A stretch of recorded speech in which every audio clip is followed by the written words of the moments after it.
किस चीज़ से या किस से आपने इतना एडमायर किया कि आप इस तरफ जाएं, इस्लाम की तरफ आएँ?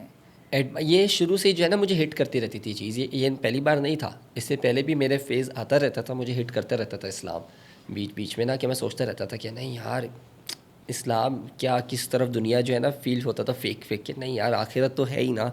तो मैं उस बारे में वीडियोस बहुत देखता था यूट्यूब पे, निकाल लेना उनके डॉक्टर इसरार अहमद की, फिर बहुत मौलाना हमारे उनकी मैं देखता रहता था। फिर जब उनकी वीडियोस देखता था ज़्यादा डीप हो जाता था।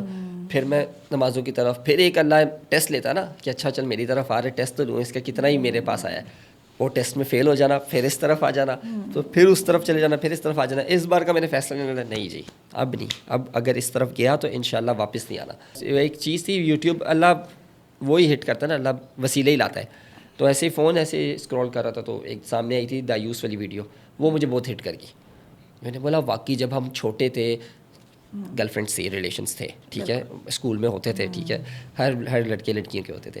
तो मैं सोचता था कि तब हमारी कोई गर्लफ्रेंड को कुछ बोलता था तो हम कितना ट्रिगर करते थे कि अच्छा इससे बात नहीं करनी, उससे बात नहीं करनी। अब तो मेरी बीवी है, मैंने अब क्यों नहीं मैं ट्रिगर हो रहा, अब इतने लोग देख रहे हैं मेरी बीवी को और क्या क्या सोच रहे हैं, मुझे तो नहीं पता ना क्या क्या सोच रहे हैं जहन में, लाखों लोग देख रहे हैं, ठीक है, उसमें से कितने ऐसे गंदी मेंटेलिटी के लड़के हैं या कुछ ऐसे क्या सोच रहे हैं, और मुझे नहीं पता कि कितनी को कभी किस हालत में मैं वीडियो ले आऊँ, क्योंकि बस मैं बोलता था जल्दी से एडिट अपलोड हो, मैं तो ज़्यादा देखता भी नहीं था उस चीज़ को ना।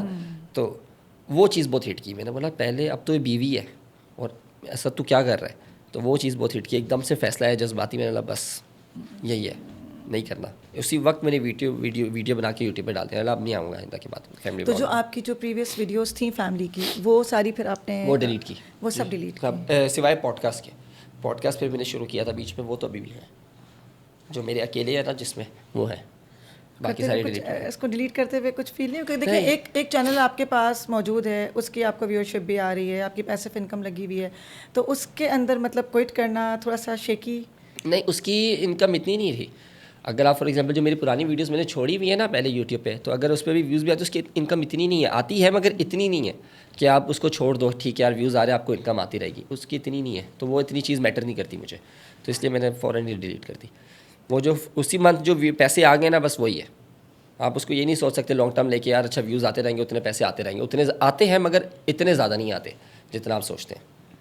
तो मतलब टोटली बिल्कुल आपने उसको सारी वीडियोस को आपने डिलीट करके जी सारी हाँ, एक दो निकला है वो अलग बात है वो गलती से शायद छूट गई हो, मगर मेजोरिटी में सारी वीडियोस डिलीट की अल्हम्दुलिल्लाह, सिवाय मेरे पॉडकास्ट की और मेरी। मैं आपसे जानना चाहूँगी जो आजकल की यंग जनरेशन है जी, वो आप लोगों को देखती थी, जैसे आप भी जब करते थे तो आपको भी देखती थी, सारे यूट्यूबर्स को बच्चे सारे देख रहे हैं, वो नेशनली इंटरनेशनली सबको देख रहे हैं। तो आप बच्चे तो ये सोचते हैं कि जैसे कि बस आपने 2-4 वीडियो डाली और हाइप क्रिएट हो गई और बस हम माला माल हो गए। तो ये मैं थोड़ा सा आपसे कहना चाहूँगी कि आप बताएं व्यूअर्स को कि ये जर्नी भी इतनी आसान नहीं होती। ये यूट्यूब वाली ये भी इतनी इजी वे नहीं है, ये जो स्क्रीन के सामने है। अच्छा कि आपने सवाल कर लिया, मुझे भी काफ़ी लोग आते हैं मैं यूट्यूब शुरू किया है, कितना बन जाएगा कितनी देर में, मैं उनको ये जवाब देना चाहता हूँ मेरा भी अगर हुआ था तो मेरा अल्हम्दुलिल्लाह से मेरी चाह नहीं थी, वो नसीब अल्लाह ने मेरा लिखा हुआ था तो वो मेरा हो गया, ठीक है, मैंने उस पर के लिए कोई मेहनत नहीं की, ठीक है। ये बहुत मेहनत है, अगर आप शुरू में एज अ ज़ीरो स्टार्ट करो, आपके तकरीबन 5-6 साल से तो आप सोचो कि आपको कोई व्यू नहीं आना, और 5-6 साल बाद भी जाके वो लकी है कि आपकी वीडियोस चल गई तो चल गई, वरना नहीं। तो इस पे मेहनत करने का तो मैं बिल्कुल भी अपने यंग जनरेशन को नहीं बोलूँगा कि आए यूट्यूब पे लॉन्ग वीडियोस को, हाँ स्मार्ट खेले, बाहर का अकाउंट बनाए, ठीक है, अपना नॉन फेस वीडियोस बनाए, फेसलेस वीडियोस जो होती हैं आजकल उससे बहुत पैसा कमा रहे हैं बाहर के लोग। पाकिस्तान में उसकी इतनी वो नहीं है, अवेयरनेस नहीं फैलाई जा रही, ठीक है। फॉर एग्जांपल यूके का अकाउंट बना के या यूएसए का अकाउंट बना के, बाहर आउट ऑफ पाकिस्तान का अकाउंट बना के उसमें फेसलेस कंटेंट डाल के जो ऑलरेडी फेमस हैं उनके क्लिप्स डाल के, आपको पता है ना अभी फॉर एग्जांपल कोई फेमस यूट्यूबर की मैं कोई क्लिप निकाल के अपने अकाउंट में डालता हूँ, यार आप अपने अकाउंट में डालती वो वायरल हो जाएगी, क्यों? क्योंकि उसका फेस नॉन फेस है, वो ऑलरेडी वायरल है, ठीक है। तो वैसा खेले, वो स्मार्ट खेले, बजाय उसके कि मैं अपना फेस लाऊँ, मैं खुद फेमस हूँ, वो तो बहुत मुश्किल है, वो बेवकूफ़ी है आपका आना। स्मार्ट खेलो। ऐसा तो नहीं है कि जैसे आप पहले जाहिर सी बात है एक अभी भी खैर आपके पास माशाल्लाह फेम है, एक फेमस जर्नी आपने ली, आपके पास फेम आया, उसके बाद देन आपने सोचा चलें अब बिज़नेस करते हैं, क्योंकि देखें जब फेम आता है तो वो जो भी आप बिज़नेस करते हैं उसमें एकदम से हाइप आती है, आती है। जो कि बहुत सारे लोगों को मैं देखती हूँ कि पहले वो फेमस होते हैं, बहुत सारे ऐसे डॉक्टर्स हैं जो ड्रामाज में इधर उधर काम करके देन वो अपने आप को एक फेम कर लेते, उसके बाद वो कहते हैं ना वो जो भी सेल करेंगे वो बिकेगा। ऐसे ही है। कहीं ये वाली स्ट्रैटेजी थोड़ी बहुत, ये आपने बात तो सही की, हाइप मिलती है, मगर जो भी वो सेल करेंगे बिकेगा, ये बात नहीं है, ये लोगों को लगता है। ये मैंने एक्सपीरियंस किया और यही सोच के मैंने बहुत बड़ी मार खाई अपनी। जब मैंने यूट्यूब छोड़ के अपना पहला बिज़नेस किया ना कपड़ों का, तो मैंने इतनी ज़्यादा इन्वेंट्री बना ली। मैंने सोचा यार मेरे तो 2-2.5 लाख फॉलोअर्स हैं, ठीक है, मैं तो आराम से चीज़ बेच सकता हूँ। अगर मैं 25, 30, 40 हज़ार का यूनिट बनवाता हूँ तो मैं तो यूँ बेच सकता हूँ। 2.5 लाख तो फॉलोवर्स है, चलो 2 लाख नहीं मिलेंगे, 1 लाख नहीं लेगा, 50,000 तो लेगा ही लेगा। मैंने इतनी बड़ी इन्वेंट्री बना ली, इतनी बड़ी इन्वेस्टमेंट कर दी जो मेरी जमा पूंजी थी, ठीक है, मैंने इन्वेस्टमेंट कर दी। और यही सोच थी मेरी कि मैं फेमस हूँ, बिकेगा ही बिकेगा। वहाँ से मैं मार खा गया। वो एज इट इज़ प्लान नहीं किया। मैंने सोचा था कि आज मैंने इतने की इन्वेस्टमेंट की, ठीक है, मैंने इतनी की इन्वेंट्री ली है, इसको मैं कल लाइव कर दूंगा, परसों चलो 2-3 दिन में ये बिक जाएगी, इतना मुझे प्रॉफिट आ गया। ये मैंने सोच लिया था प्लान।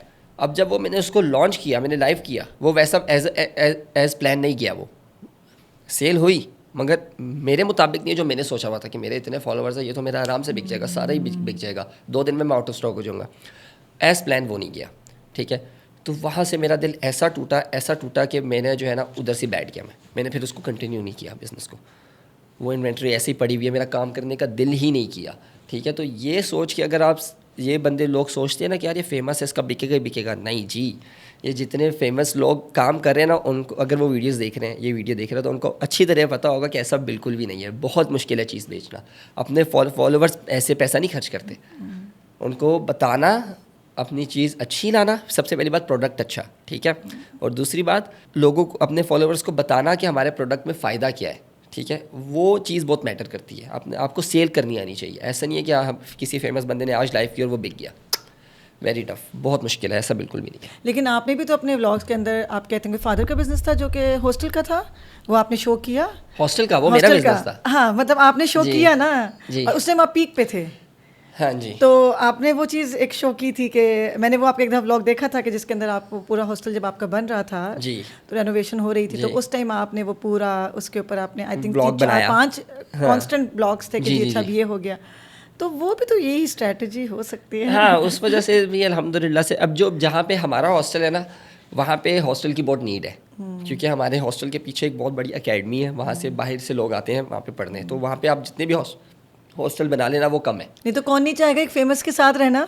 हाँ, ये वो नियर बाय एक फेमस पर्सनालिटी आपके रह रही है। ये भी एक रीज़न हो सकता है, ये भी एक रीज़न हो सकता है। मगर ज़्यादातर जो है ना लड़कियाँ, गर्ल्स हॉस्टल है हमारा, तो जो ज़्यादातर लड़कियाँ आई हैं ना वो मुझे नहीं जानती थी।